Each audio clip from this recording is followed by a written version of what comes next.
Hello there. Theresa May has been told to ditch her in-house number 10 negotiator or face getting the sack from number 10 herself.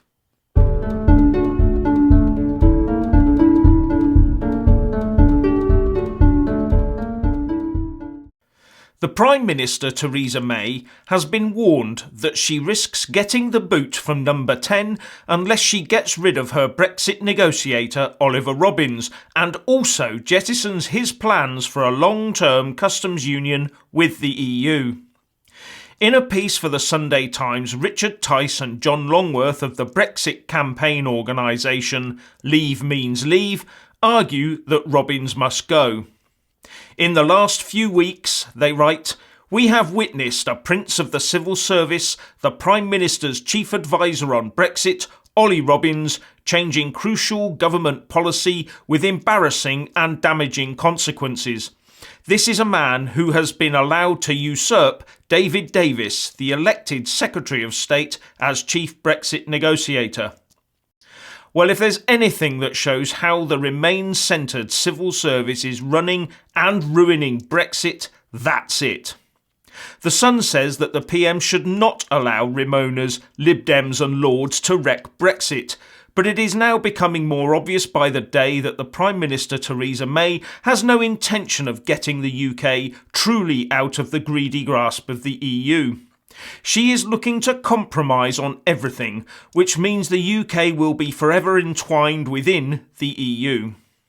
Not only are we due for a Cabinet Brexit subcommittee meeting on Wednesday, where it seems the PM will be going for a Brexit-breaking customs union with the EU, which I talked about yesterday, but reports are now surfacing that she will be offering the EU freedom of movement in all but name as part of the Brexit deal. No wonder David Davis is said to be on the brink of resigning his position as Brexit Secretary. In an exclusive report, The Independent says the UK negotiators will be offering a sort of high-level access to the UK for EU citizens that could be halted by the UK government with a sort of break or restriction in certain circumstances. The Independent understands that the offer would mean European citizens coming into the UK after Brexit would benefit from visa-free travel. They would then be able to gain the right to work in the UK under a new status that would be distinct for people arriving from the EU. So that just sounds like what we have right now, because no government would ever halt freedom of movement under any circumstance in the future, whatever talk there is of breaks or restrictions today, as there would almost certainly be financial and political ramifications for doing so. The will of the people is now being disregarded on a monumental scale by the UK establishment. Oh, and to give you an indication of how powerful the EU really isn't, the US is about to impose tariffs on steel and aluminium imports as of the 1st of May. This will hurt many EU countries as, for example, exports of finished steel products from the EU to the US in 2017 were as follows.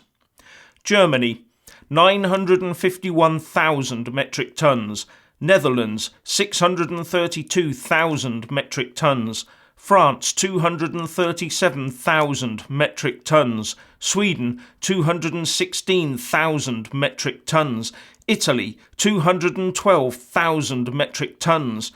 Then comes Luxembourg and Spain before we get to the UK with 173,000 metric tonnes.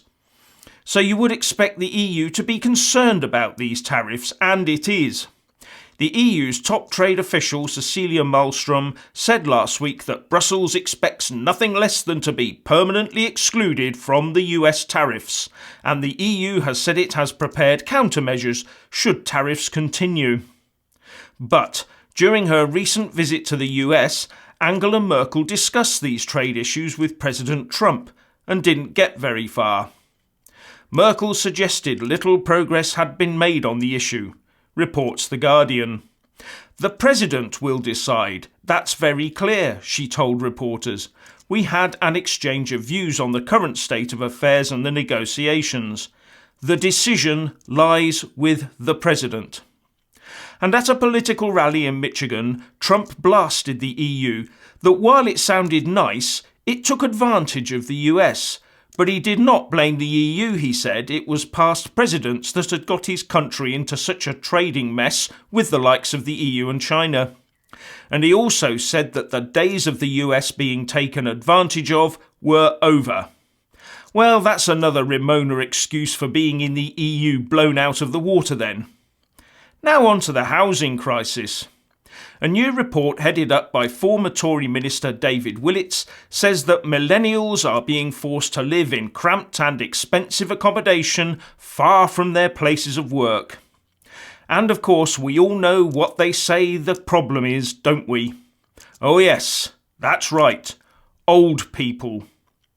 Old people had the temerity to buy a house and now live in it, so it's their fault that millennials have to suffer bad accommodation.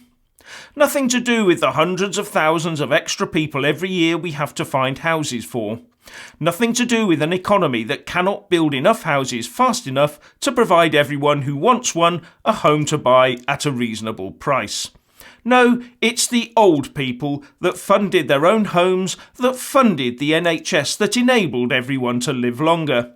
It's all their fault, so the recommendation is that they get taxed. Referring to the report by the Resolution Foundation, The Guardian reports, it says that one way of addressing some of the generational implications of tax rises would be to change the age profile that these additional revenues are drawn from. The tax treatment of property and pension wealth may also have to be considered. Tax old people for being old. And we're trying to get young people to invest in this workplace pension scheme. Why? So it can be plundered later, of course. You could not make it up.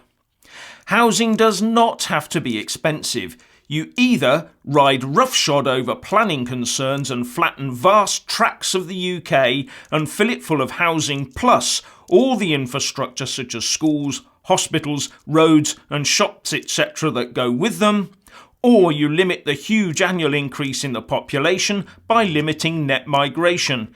It is not rocket science. In either scenario, house prices would start falling as the supply-demand equation normalised.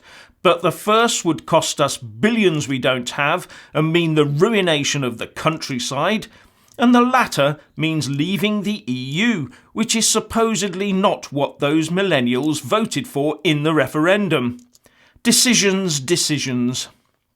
And to all those people who bleat that we need to import young people to look after the ageing population, then I ask, what happens when those youngsters get old, coupled with people living ever longer lives anyway? Just importing more people to address it multiplies our future problems because they too get old and will need to be looked after by, yes, multiple times the number of new people in the country. And as an aside, when we import all those young people to look after our old people, who is looking after the old people they leave behind?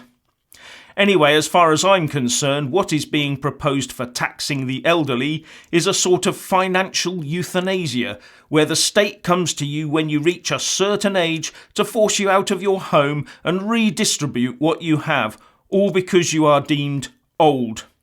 What sort of incentive is that for young people when they realise there's no point in saving or investing at all? So, please let us all know what you think by leaving a comment below, but please also don't forget to grab the video link and share it across Facebook, Twitter and by email. Thank you for watching. Please do like and share this video, and also subscribe to my channel. And when subscribing, please do remember to press on the little bell next to the subscribe button. That way you'll get an alert every single time I put up a new video. Thank you very much for watching.